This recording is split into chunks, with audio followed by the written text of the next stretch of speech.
Okay, what's going on? Vincent Rapisardi, Big Blue, Unbiased.com. So we're going to do a little free agency wrap-up here. Some news and notes regarding the free agent situation for the Giants right now. We'll kind of start with the Nate Solder contract. So Nate Solder, the Giants have reworked his contract. He was originally counted at $16.5 million against the cap. Apparently, according to Dan Duggan of The Athletic, the rework in the contract is steep. So the Giants are expected to save a good amount of cash there, a good amount of cap space in the Nate Solder deal, and I think it makes sense for a guy that didn't play last year.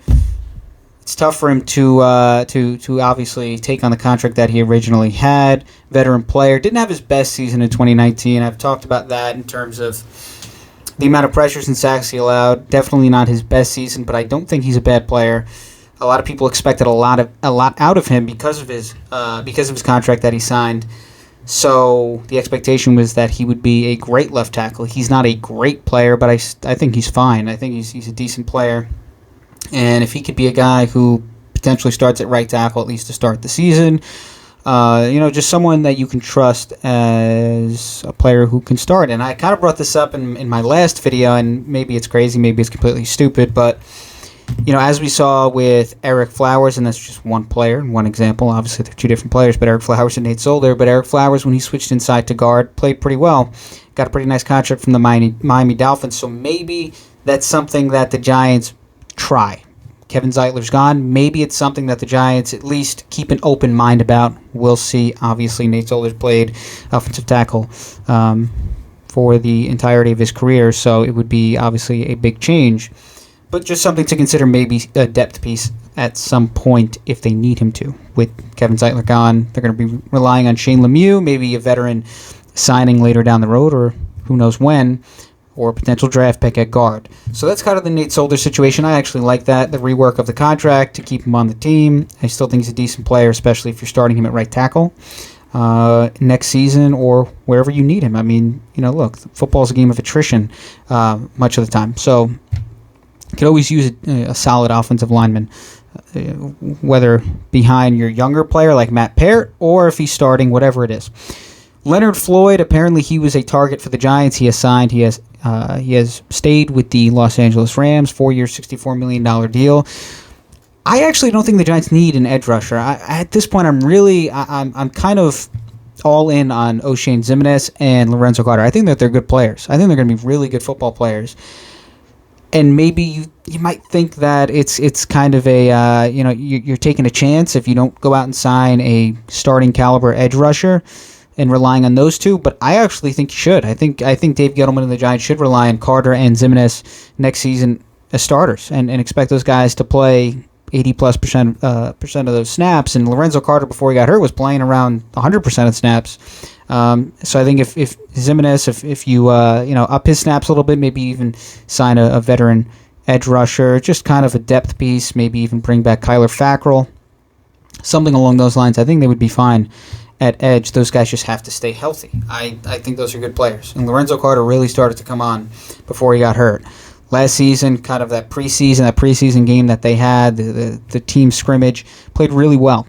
So I like Carter a lot going into this upcoming season. I like Ximines a lot this upcoming season as well. I think they're going to be really good players. So I wouldn't worry too much about getting a starting caliber edge rusher, just maybe some depth if they feel like that's necessary. Austin Johnson, the Giants have re-signed him, a defensive tackle. We'll see what happens with Dalvin Tomlinson. So you bring back Austin Johnson, obviously played with the Giants last season. Good depth piece. You're not going to expect too much out of him, but makes sense. A move that makes sense. Leonard Williams, according to the guy who covers the Giants for ESPN, Leonard Williams could potentially be re-signed, brought back on a long-term deal by Wednesday. We'll see. We'll see how much he signs for. Right now, his cap hit's around $19 million with the franchise tag. Leonard Williams, I know still a lot of people are not completely sold on giving him a big contract. Let's just say he got paid $22 million a year. A lot of people wouldn't be sold on that, but look, it's tough to find an interior pass rusher, an interior player like Leonard Williams. Putting those numbers together, you don't really find too many players like that. Dalvin Tomlinson, he's a good player, but he didn't put anywhere near the amount of sacks, pressures, quarterback hits as Leonard Williams. Leonard Williams had 30 quarterback hits. He had over 40 pressures, 11 and a half sacks. I mean, that's kind of like an Aaron Donald kind of season last year for the Giants, and he's someone who I talked about many, many times. I know everyone hated the trade when it first happened, and I kind of was one of the only few people. I said, look, it's really not that bad of a deal of giving up a third-round pick for a young interior defensive lineman who can rush the passer really well and he can stop the run well. A lot of people didn't like that. Oh, you could have just signed him in free agency. Well, you don't really know if you could have just signed him in free agency, considering all these teams, they're franchise tagging players. Franchise tag and then trying to trade players. So you don't really know. You also don't know if another team would have traded at the deadline to get Leonard Williams. All of a sudden, it's a complete steal. You give up a third-round pick for a player who just put up an Aaron Donald kind of season, who's still young. Now you have him under control at least for another year. You could work out a long-term deal. Steal. I know a lot of people still may have their hesitation. Steal, okay?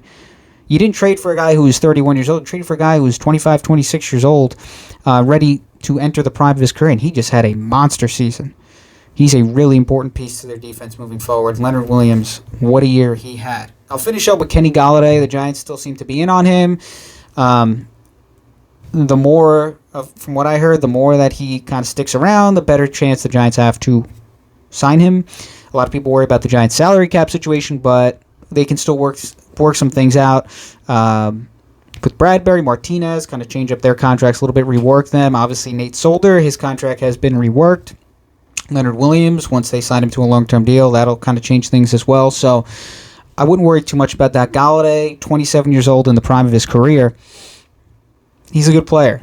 You know, staying healthy is definitely a concern for him. But you look at the passer rating when targeted, the last 3 seasons, 95 and above. Big play receiver, averaging almost 17 yards per reception for his career. Big play receiver. He's a big-bodied receiver. He's like 6'4". I heard someone compare him to Plaxico Burress. He could be kind of the Plaxico signing that Eli had in the early part of his career. Could be for Daniel Jones. The Giants needed a wide receiver 1. Golden Tate, they have moved on from him. Darius Slayton, not a wide receiver 1. He's a good player. I think Darius Slayton's a solid, a good wide receiver too. Sterling Shepard's a good player too. But you need a solidified wide receiver 1, especially. I like Daniel Jones. I think he's a good player, but I mean, he's obviously not an all-world kind of talent where he can just carry the team on his back. He's going to need a little bit of help, especially the early part of his career. You go out, you get him a wide receiver 1, whether that's in the first round of the draft or if that's in free agency.